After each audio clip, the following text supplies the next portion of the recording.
أعوذ بالله من الشيطان الرجيم. بسم الله الرحمن الرحيم. قل إن كنتم تحبون الله فاتبعوني يحببكم الله ويغفر لكم ذنوبكم والله غفور رحيم.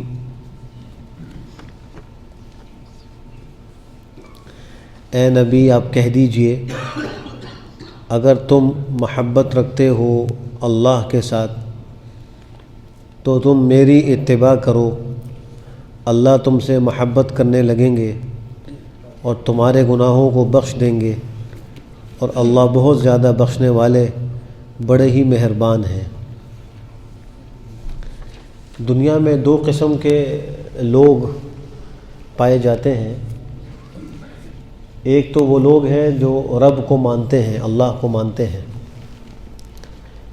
اب چاہے اس کے بعد وہ کسی بھی فرقے سے ہو، وہ چاہے مسلمان ہو، یہودی ہو یا نصرانی ہو یا بت پرست ہو، ہندو ہو، ان سب کا نظریہ ہے کہ ایک خدا ہے۔ پھر اس میں ان کے آگے عقائد مختلف ہو گئے، بعضوں نے ان کے ساتھ اللہ کے ساتھ اوروں کو شریک قرار دیا، کسی نے خدائی اختیارات مخلوق میں فرض کر لیے وغیرہ وغیرہ۔ تو یہ سارے ایک قسم کے لوگ ہیں جو رب کو مانتے ہیں۔ دوسری قسم کے لوگ وہ ہیں جو کسی خدا کے قائل نہیں ہیں، وہ دہریے ہیں۔ وہ کہتے ہیں کہ یہ سارا عالم خود بخود بن گیا، اس کا نظام خود بخود چل رہا ہے اور کوئی خدا جو ہے وہ نعوذ باللہ موجود نہیں ہے۔ ان میں جو پہلی قسم کے لوگ ہیں جو خدا کو مانتے ہیں، ان کا عقیدہ یہ ہے کہ ایک اللہ ہے جو ساری کائنات کا خالق ہے، آسمان و زمین کا بنانے والا ہے، تو ان میں سے ہر شخص اپنے پروردگار کی محبت چاہتا ہے، اور وہ چاہتا ہے کہ میرا رب مجھ سے راضی ہو جائے اور میں اللہ کو خوش کرنے والا ہو جاؤں۔ ہر آدمی کی یہ کوشش، ہر وہ شخص جو رب کو مانتا ہے اس کی یہ کوشش ہوتی ہے کہ میرا پروردگار مجھ سے خوش اور راضی ہو جائے، اور اس کے لیے وہ اپنے طریقے کے مطابق کوشش بھی کر رہا ہوتا ہے۔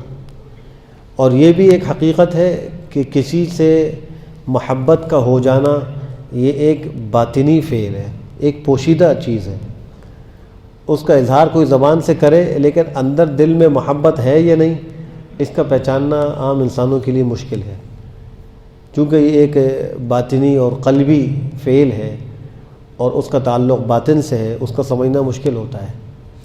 اس آیت کریمہ میں اللہ سبحانہ و تعالیٰ نے دونوں ہی باتیں ارشاد فرما دی۔ ایک تو یہ کہ اگر تم اپنے پروردگار سے محبت کا دعویٰ کرتے ہو تو اس کا کوئی تقاضا ہے، اس تقاضے کو پورا کرنا ہوگا، ورنہ یہ دعویٰ محض زبانی دعویٰ ہوگا اور اس کا کوئی اعتبار نہیں ہوگا۔ اور دوسری بات یہ کہ صرف محبت کا دعویٰ کافی نہیں، بلکہ اس کے لیے ایک پیمانہ مقرر کیا جا رہا ہے، جو اس پیمانے پر پورا اترے تو وہ اپنے دعوے میں سچا ہے۔ تو اسی کو فرمایا کہ اگر تم محبت کرتے ہو اللہ سے تو اللہ کے نبی کو حکم ہے آپ ان سے کہیں تم میری اتباع کرو۔ اس کا مطلب یہ ہوا کہ اللہ کے نبی کی اتباع یہ اللہ کی محبت کا تقاضا ہے۔ اگر کوئی شخص زبان سے تو کہے کہ میں پروردگار سے محبت رکھتا ہوں اور اس کی زندگی کے طور طریقے سب کے سب پیغمبر کے بتلائے ہوئے طریقوں کے خلاف ہوں، تو اس کا دعویٰ جھوٹا ہے، وہ غلط دعویٰ کر رہا ہے۔ دعوے میں سچا وہ ہوگا جو نبی کے طریقے کی پیروی کرتا ہوگا۔ اور پھر دوسری بات بھی اس سے ظاہر ہو گئی کہ اگر ہم کسی کو جانچنا چاہیں کہ یہ اللہ سے محبت رکھتا ہے یا نہیں، اس کے دل میں اللہ سے محبت ہے یا نہیں، تو ویسے تو محبت ایک قلبی فعل ہے، لیکن شریعت نے ایک معیار دے دیا، وہ ہے اتباع رسول۔ اگر کوئی شخص رسول کی اتباع کر رہا ہے تو یہ علامت اس بات کی ہے کہ وہ اپنے پروردگار سے محبت رکھتا ہے، اس کو اپنے اللہ سے محبت ہے۔ اگر وہ اللہ سے محبت نہ کرتا تو رسول کی اتباع بھی نہ کرتا، وہ رسول کی اتباع کر رہا ہے، اس کا مطلب یہ ہے کہ وہ اللہ سے محبت کرتا ہے۔ یہ جو اتباع کا لفظ ہے یہ تبع سے مشتق ہے، عربی زبان میں تابعین، اس سے مل کر یہ بنا ہے، اور اسی سے ایک لفظ آتا ہے طبیعہ۔ طبیعہ کہتے ہیں گائے کے چھوٹے بچے کو، جو گائے کا بچہ سر جھکا کر ماں کے پیچھے چلتا رہتا ہے، جہاں ماں جاتی ہے وہیں پر وہ بچہ جاتا ہے، وہ نہیں جانتا کہ آس پاس کیا ہو رہا ہے، وہ صرف اپنی ماں کو جانتا ہے، اور جہاں اس کی ماں جاتی ہے، جو اس کو کھلاتی ہے، جہاں اشارہ کرتی ہے، بس وہ ویسی زندگی گزارتا ہے۔ تو اس اتباع کے لفظ سے اس میں بھی اشارہ ہے کہ رسول کے طریقوں کی پیروی کرنی ہے، عقل میں آئے یا نہیں آئے، چلنا اسی کے پیچھے ہے، نجات ہماری اسی میں ہے۔ اگر سمجھ میں آ جائے تو اچھی بات ہے، اور سمجھ میں نہ آئے تو بھی یہ کہیں کہ بس میرے رسول کا طریقہ ہے، میں تو اسی کو اختیار کروں گا۔ فاتبعونی، جب کوئی شخص اللہ کے رسول کی اتباع کرتا ہے تو اس کو نتیجے میں کیا چیزیں ملتی ہیں؟ 2 چیزیں ملتی ہیں۔ یحببکم اللہ، ایک تو یہ کہ اللہ اس سے محبت کرنے لگتے ہیں، یعنی وہ اللہ کا محبوب بن جاتا ہے۔ دوسری چیز فرمائی وَيَغْفِرْ لَكُمْ ذُنُوبَكُمْ، اللہ سارے گناہوں کو معاف کر دیتا ہے، بخشش بھی ہو جاتی ہے۔ قُلْ أَطِيعُوا اللَّهَ وَالرَّسُولَ فَإِن تَوَلَّوْا فَإِنَّ اللَّهَ لَا يُحِبُّ الْكَافِرِينَ، اے نبی آپ کہہ دیجئے اطاعت کرو اللہ کی۔ اللہ کی اطاعت کیسے ہوگی؟ اس کا طریقہ ہے والرسول، رسول کی اطاعت کرو۔ ایک حدیث میں آپ نے فرمایا جس نے میری اطاعت کی اس نے اللہ کی اطاعت کی، جس نے میری نافرمانی کی اس نے اللہ کی نافرمانی کی۔ تو اللہ کی اطاعت وہ رسول کی اطاعت ہے۔ فَإِن تَوَلَّوْا، پھر اگر وہ روگردانی کریں، فَإِنَّ اللَّهَ لَا يُحِبُّ الْكَافِرِينَ، بس بے شک اللہ ایسے کافروں کو پسند نہیں کرتا۔ اللہ ایسے کافروں کو سزا دے گا، قیامت میں ان کو اللہ پکڑے گا۔ اللہ تو غنی ذات ہے، اس کو کسی سے محبت کرنے کی کیا ضرورت ہے؟ انسان محتاج ہے کہ وہ اللہ کی محبت کو حاصل کرے، اس کا ہر انسان محتاج ہے، لیکن اللہ کو تو کوئی احتیاج نہیں۔ اگر کوئی اللہ کے رسول کی اطاعت نہ کرے، اللہ کی اطاعت نہ کرے، اللہ کو کیا پرواہ ہے؟ وہ تو ایسے کافروں کو پسند نہیں کرتا۔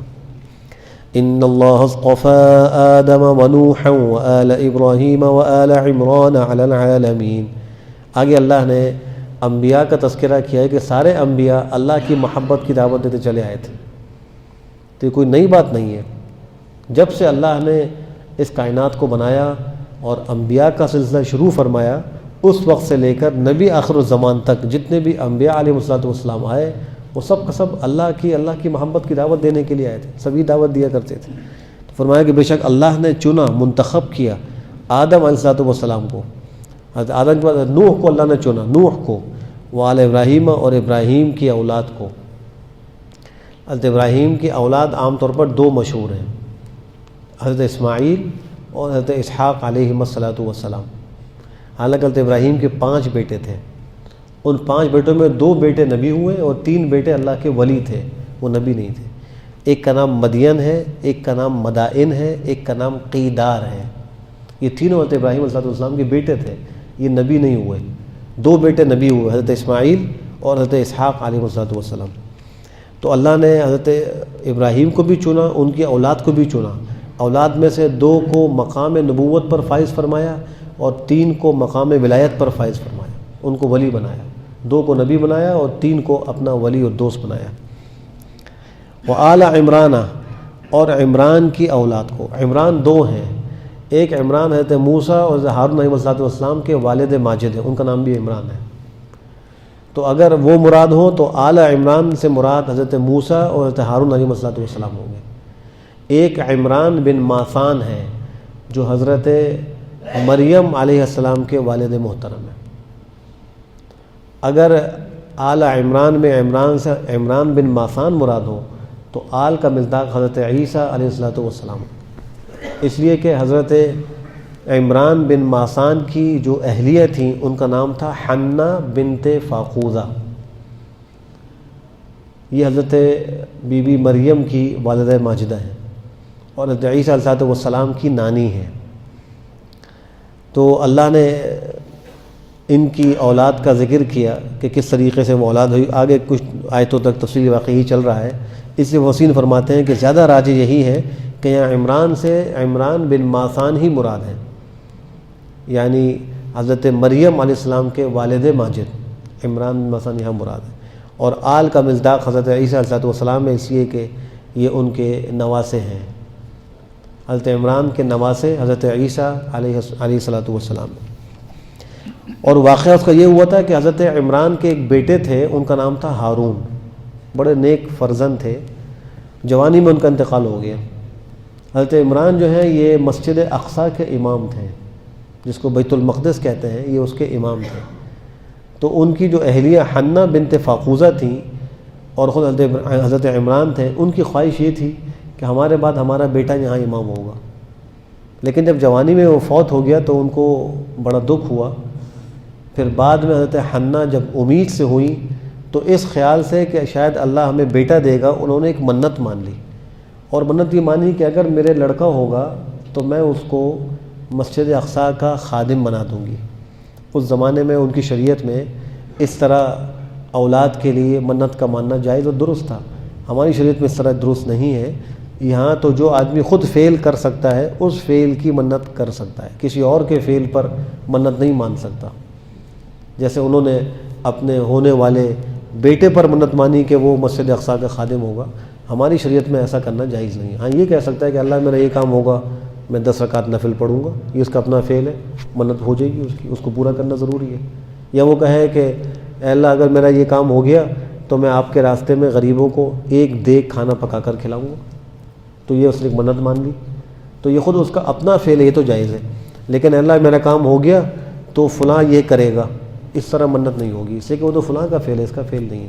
لیکن ان کی شریعت میں جائز تھا تو انہوں نے منت مانی کہ اللہ اگر میرا بیٹا ہوا تو میں اس بیٹے کو آپ کے اس گھر مسجد اقصیٰ اور بیت المقدس کے لیے وقف کرتی ہوں۔ منت مان لی۔ جب ان کے ہاں بیٹا ہوا، ولادت ہوئی، تو وہ بیٹی پیدا ہوئی، بیٹا نہیں ہوا، حضرت مریم پیدا ہو گئی۔ تو انہوں نے اللہ کی بارگاہ میں عرض کیا اللہ میں نے تو یہ منت مانی تھی لیکن تو بیٹی ہو گئی ہے۔ پھر ان کا نام انہوں نے کہا میں نے مریم رکھا ہے، اور اللہ میں اس کو اور اس کی آنے والی ذریت کو آپ کی پناہ میں دیتی ہوں شیطان مردود سے۔ وسیع نے لکھا ہے کہ جب بھی کوئی بچہ پیدا ہوتا ہے تو شیطان اس کو ایک چوکا مارتا ہے، اس چوکے مارنے کی وجہ سے وہ چیختا ہے، بچہ روتا ہے، لیکن اللہ نے حضرت مریم اور ان کے صاحبزادے حضرت عیسیٰ علیہ السلام کو شیطان کے اس چوکے سے محفوظ کر دیا۔ حضرت حنہ کی دعا کی برکت سے، انہوں نے دعا کی تھی اے اللہ میں اپنی یہ ہونے والی جو یعنی بچہ ہے یہ اور اس کی ذریت دونوں کو آپ کی پناہ میں دیتی ہوں، اللہ نے دعا قبول فرما لی تھی۔ بہرحال جب وہ پیدا ہو گئی تو انہوں نے اپنی منت کے مطابق ان کو بھیج، حضرت عمران کا انتقال ہو گیا تھا۔ تو وہاں دیگر کچھ لوگ تھے جو مسجد کا انتظام سنبھالتے تھے۔ حضرت مریم کی والدہ نے حضرت مریم کو منت کے مطابق مسجد اقصیٰ پہنچا دیا۔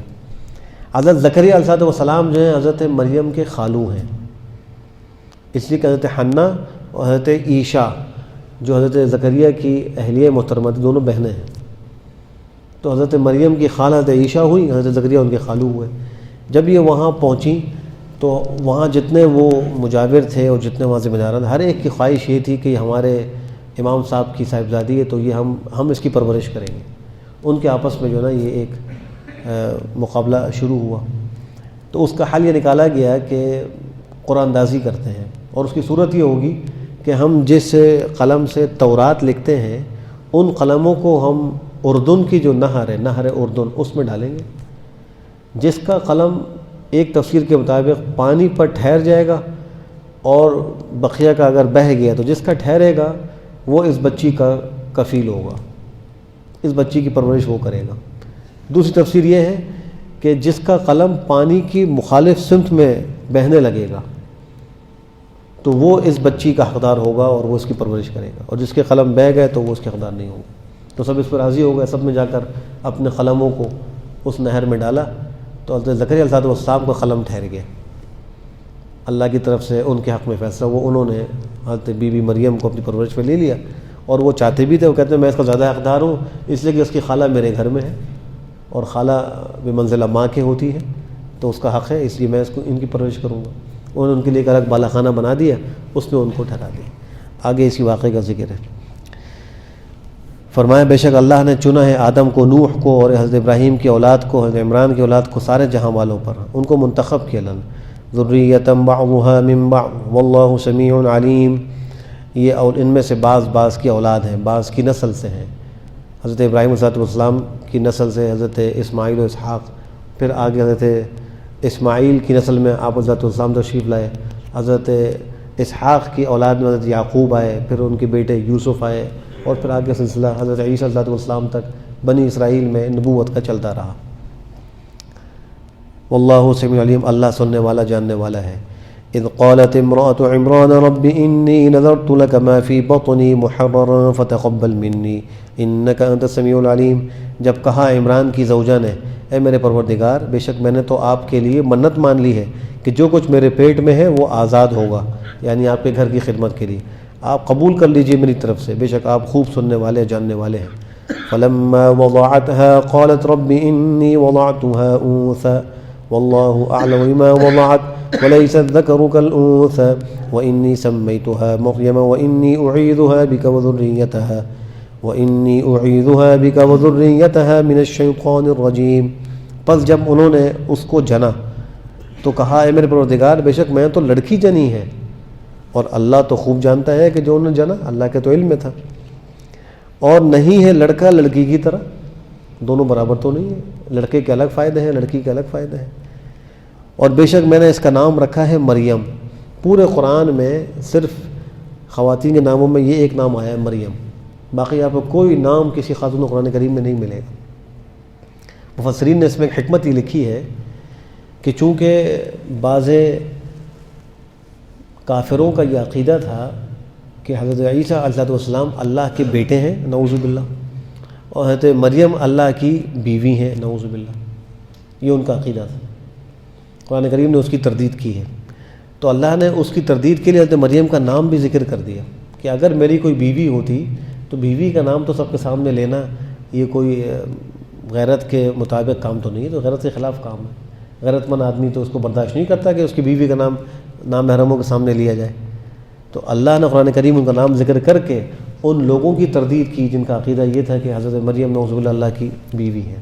اللہ نے فرمایا کہ ایسا نہیں ہے، اور ایک جگہ صاحب نے فرمایا وَلَمْ تَكُنْ لَهُ صَاحِبَةٌ، اللہ کی کوئی بیوی نہیں ہے۔ اللہ نے صاف قرآن کریم میں انکار کر دی، نہ اللہ کی کوئی اولاد ہے، نہ وہ خود کسی کی اولاد ہے، نہ اس کی کوئی بیوی ہے۔ تو انہوں نے عرض کیا کہ میں نے اس کا نام رکھا ہے مریم، اور بے شک میں اس کو پناہ میں دیتی ہوں آپ کی اور اس کی ذریت اولاد کو بھی شیطان مردود سے آپ کی پناہ میں دیتی ہوں۔ صدق اللہ العظیم۔ باقی قصہ انشاءاللہ اگلے درس میں ذکر کروں گا۔ الحمد للہ رب العالمین والعاقبۃ للمتقین والصلاة والسلام علی خیر خلقہ محمد وعلی آلہ وصحبہ اجمعین۔ اللہم ارنا الحق حقا وارزقنا اتباعہ وارنا الباطل باطلا وارزقنا اجتنابہ۔ ربنا آتنا في الدنيا حسنة وفي الآخرة حسنة وقنا عذاب النار۔ ربنا لا تزغ قلوبنا بعد إذ هديتنا وهب لنا من لدنك رحمة إنك أنت الوهاب۔ ربنا ظلمنا أنفسنا وإن لم تغفر لنا وترحمنا لنكونن من الخاسرين۔ اللهم أحسن عاقبتنا في الأمور كلها وأجرنا من خزي الدنيا وعذاب الآخرة۔ اللهم إنا نعوذ بك من زوال نعمتك وتحويل عافيتك وفجاءة نقمتك وجميع سخطك۔ ربنا تقبل منا إنك أنت السميع العليم وتب علينا إنك أنت التواب الرحيم۔ وصلى الله تعالى على خير خلقه محمد وعلى آله وصحبه أجمعين برحمتك يا أرحم الراحمين۔